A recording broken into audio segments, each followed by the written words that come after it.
Yo, what's good, y'all? It's Mistora, and Multiversus has been in beta now, like 2 weeks from today, if you're counting early access, right? Since that's the case, I wanted to give my thoughts on the game as a whole so far in an overview. This is gonna be very freeform. I got a few topics to go through, but I don't got like a script or anything, so let's just get into it. Quick disclaimer, since the game is in beta, keep in mind that anything I talk about is subject to change. Quick overview of the game, right? Free to play. Biggest thing, big standing out point, and a big point for this game overall. It's on dang near, I think, every platform except the Switch, last gen, current gen consoles with Xbox and PlayStation, and PC, both Steam and Epic Store, if that's where you prefer to get your games from, right? Got cross play, really dope, and cross progression. Quick note, cross progression is really good for me, right? Like when I want to chill out on the couch downstairs and play on my PlayStation 5 Multiversus, I can do that and it's great. And when I want to hop on my PC that's upstairs, you know, in my joint office that I got with my wife, you know, if she's in the office and I just want to be with her and she's like drawing or working on something on her side of the office, I can play there too. And all my progress and everything is saved and I have options, and I like that. More options is always really nice, and I'm really glad that that's included in this game, right? I already reviewed the game's monetization, so check out the full video for that review if you want. But in short, I'm really impressed with it, right? Characters are reasonably priced, $7, and it doesn't take you too long to earn any single character. All characters are unlocked, by the way, if you play locally with friends, you know, in person or in training mode. So you know exactly what character you like and don't end up wasting money or your free currency unlocking characters you're not gonna end up using long-term wise, right? Only real downside being is that there is very, you know, little free-to-play progression outside of unlocking characters and those few things you get in the free side of the battle pass, as well as perk-related stuff, right? Like that's the only bummer, but overall, something I'm willing to overlook considering just how much pretty much everything else is really fair, especially for a free-to-play game, right? Let's talk game feel. How does the game feel in your hand? The biggest thing is mobility, man. The game, it just feels good. Moving around, interacting with your character, and getting into those interactions with other characters offensively or defensively, it feels really good. I'll admit, it does feel really good just to get the game in your hands. Now there is, I will say, at first, when you first jump in, it is a little bit awkward. Things don't feel quite right, I would say, and the reason for that is like if you're coming from another game, like maybe Smash Ultimate, for example, this game doesn't play quite like that, right? So there's gonna be moments where things aren't connecting in your head, you don't understand the movement, so at first might be a little bit iffy, right? Might not fully connect or fully seem that smooth, but once you get that movement down and once you start learning your characters, it's amazing, man. Quick example, when I first started the game or heard about the game actually, I was most interested in playing Batman. I'm a Batman main now, but I was most interested in playing Batman at launch. However, when I first got in the game, he didn't really feel quite right. He wasn't meshing with me. But again, at that point, I didn't really know how the game worked. So I went up, played a few characters, landed on Harley Quinn. That was my main. Played in a tournament a few days ago, got absolutely rocked by some Batman mains, right? And I saw, wow, this character can do all that stuff. Hopped in training mode with the character and I was like, oh, now that I understand how the game works, Batman feels amazing. So again, once you get used to things, you're in for a good time when it comes to how the game feels and just plays overall. Let's talk 1v1, as that's my main element.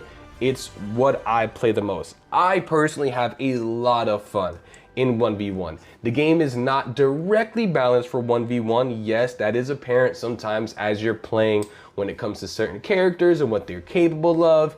But overall, I have a lot of fun via 1v1. I have seen a narrative out there from some people, right? Some people's opinions, and that's fair, that they're saying, oh, the game doesn't feel good to play 1v1. I could understand, again, some of their opinions towards that. But for me personally, 1v1 is just an absolute blast to play. It feels really satisfying and rewarding to see what your character can do and what you're capable of with that character without the interruption of another teammate or another enemy, again, because you don't have to deal with that in 1v1. It's not 2v2. Really satisfying and a really rewarding part of playing 1v1. Overall, I really love 1v1 in this game, but the only bummer for me personally is the stage list when you play 1v1 casuals, which is the only option right now, right? some stages like Cromulons and Haunted Mansion are just not fun in a 1v1 environment, as the stage hazards just really get in the way. Again, just me personally. But this is still something that's going to be solved right when rank does come out anyway, so it's not that big of a deal, right? I can see in rank that the stage list is going to be pretty different, and I've had some fun on those stages, right? It's not like as if they're completely abysmal and just not playable in 1v1, but I would consider them overall janky, right? That's just my 2 cents on it. But overall, 1v1 is solid. And I would say you're going to see some opinions online of people saying it's not really worth it. Me personally, I am saying it is very fun and rewarding. But that just depends on you. Take both of those opinions, see what parts of it you like or don't like, and then hop in. But overall, from my point of view, it's solid. 2v2 though, that's the big thing, right? That's what the game is marketed as. That's what the game is balanced around. That's everything, 2v2, right? So for 2v2, when I first started playing the game, I was like, nah, I'm not gonna play 2v2, 1v1 for me. But since then, some of my friends have wanted to play in a team together with me, so I have played it. Even though I said I probably never would, I have ended up playing 2v2, and it's fun. It's just really silly, crazy fun. The biggest thing is there is no team attack. For those of y'all that don't know what that is, team attack is like in Smash Bros. When you're playing in teams 2v2, if team attack is on, then your attacks, in addition to hitting your enemy, of course, can also hit your ally. That's not the case in this game. In 2v2, as of right now, not dealing with ranked 2v2 or not dealing with rules to be added later on, as of right now, your attacks go right through your ally and straight through your enemy. So it's 2v2 is janky, but it's janky fun, right? Could be that from my perspective, since I mostly play 1v1, I see it as janky fun. I try not to take stuff too seriously, and I think you're gonna have the best time with 2v2. Not saying you can't or shouldn't take it seriously, but when you get hit with those crazy strings, or like, you know, you just get bombarded by a team, you know, 2v1, or something crazy happens to you that a character's capable of, not taking that part of it too seriously, because that kind of stuff is gonna happen. And if you're good at laughing that kind of stuff off or keeping it moving, you're gonna have a great time, because guess what? You're capable of, with your teammate, doing exactly the same thing, right? So if you can approach it that way, even if you are taking it seriously, but just being able to let go of when that stuff happens to you, man, you're gonna have a good time. It's really janky fun. The game is clearly balanced around that, and it's the part of the game that's gonna get the most attention. So 2v2, also in my opinion, rock solid. Not rock solid enough for me to play it on my own, right? I will only play it with friends. I would dare not queue up with a stranger and play it, and I'm still gonna play it sparingly at that, primarily still sticking to 1v1. It's not something for me that's fun enough to get me to switch from focusing on 1v1 to playing both even equally. Nah, I'm still not really gonna touch 2v2 that much, but still, it's some really damn good fun, right? Let's talk balance. Again, this is gonna be mostly from a 1v1 perspective, right? Some of the characters' outright brokenness is a bit annoying, right? Like Bugs Bunny. This is, however, heavily circumvented by just how awesome the dev team is and how much they're truly listening to community feedback. Like, as soon as I got to complaining about Bugs being clearly broken in some aspects, you know, given he's a mage archetype character that's meant to be good at a distance, which he very much is, but he's also, if not the best, rush down character in the game when it comes to close range. Like, he can mollywop you at close range. You can see why I think this is a problem. As soon as I got to complaining about that, I saw the devs were already seeing just how insane the character can be, and you know what he's good at, and just how crazy some of his, you know, instant touch of death combos are, how you can sometimes go from 0 to 60 or even higher in damage, and sometimes not being able to do anything about it. They saw all that and they said, look, adjustments are coming after Evo. And I was like, wow, I was really impressed with that. That's really quick. Taz was clearly a big problem in 2v2 before, you know, considering the game, you know, doesn't have team attack, like I said. And again, he was adjusted, and the game being in beta is the best time to iron these kind of kinks out, right? But overall, I find pretty much every character has something or a few things about them that are either really good or broken, to the point that even when you're losing, you still feel pretty confident that you can bring it back. You know, again, that's from the perspective of 1v1. And 2v2, there's been times we've been pretty far behind and I'm like, okay, this is hopeless. I really don't see how we can run this back. But in 1v1, it's different, because every character has something about them they're really good at. you get to thinking, even if you're behind or decently behind, it's like, well, wait a minute, like my character is really good or broken at this thing. If I can create these scenarios for me to exploit that, oh, I can run this back. I can catch up. So I think balance is all right in that regard. It's not amazing, but it isn't downright awful given that most characters have something just outright busted about them, right? So it's got that going for it, right? Real quick, let's talk about options customization, right? UI customization, changing where damage is shown, top of the screen, bottom of the screen, or directly under your character as they move. You got character outline control, really good control mapping customization to really fine tune how you're gonna play specifically, and even a mature language option, which I didn't know existed until recently. But I'm glad it's here, and I'm honestly really surprised.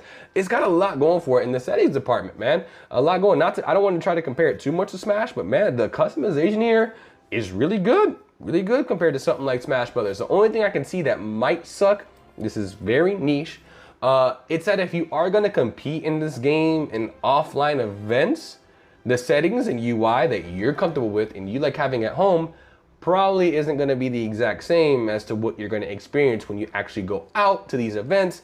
So it is going to be slightly annoying. Since you can customize things so well, you probably won't get the very same UI and customization experience when you actually go out to online events. But like I said, I don't think that's a big deal because I don't think the majority of players playing this game are going to be in attendance at offline events. So it's a very niche and small complaint. And again, that's a personal thing. A lot of games have that very same thing, right? So not a big deal.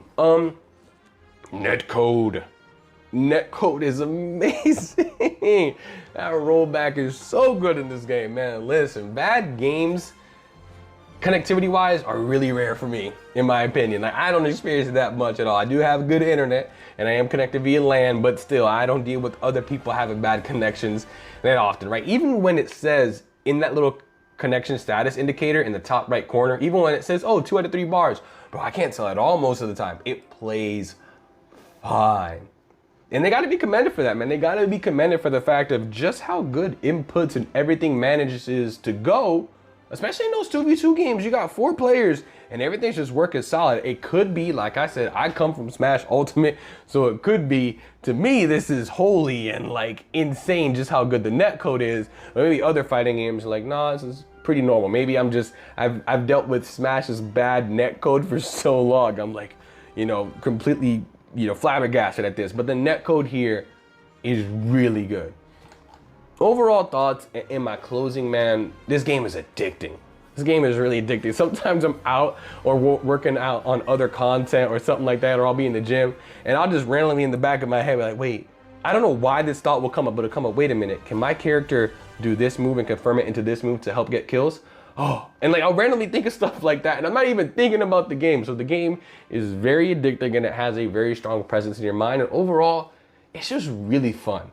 It's a really fun game with some really damn good netcode, with 1v1 and 2v2 offering very different but both really rewarding experiences in their own ways that are, again, really fun to engage with. Combine that with pretty good monetization, free to play, and on every platform. This game is winning right now. This game has got a lot of steam and just a lot of good things going for it, and it's just building and building and only getting bigger.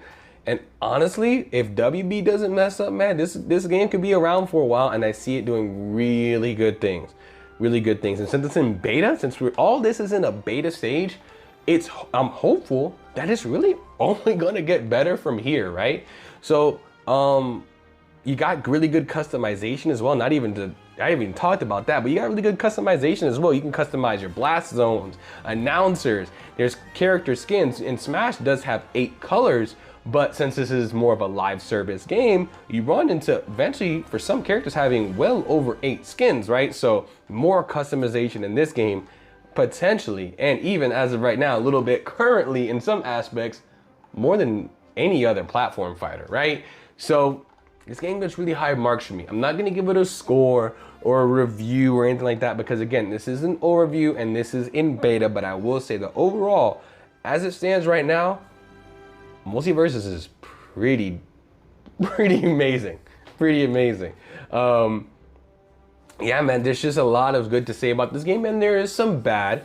But given the fact that the devs have already addressed some of the bad really quickly, and not only that, even if they haven't addressed it, their communication on the matter is really dang good if you're on social media, Discord at all.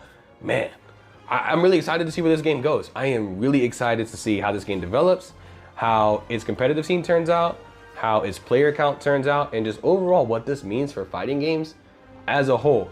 I hope this shows fighting game developers, or just video game developers and publishers in general, you put out a good product. You make it fair price-wise, whether it's free to play or a paid product. You make its monetization fair and not an absolute nightmare to engage with. You make the core gameplay loop fun and rewarding.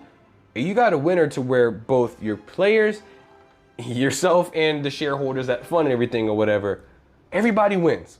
And that's what I think Multiversus is. Multiversus is one of those games, as it stands right now, where really everybody's winning. And you can't go wrong with that. Thank you guys for watching the video. If you made it to this point, I appreciate you. Make sure you like if you can. If you get the time, subscribe and hit that bell notification icon. And comment and let me know what you think about Multiversus so far as a whole. Again, it's Mistora. Y'all be easy.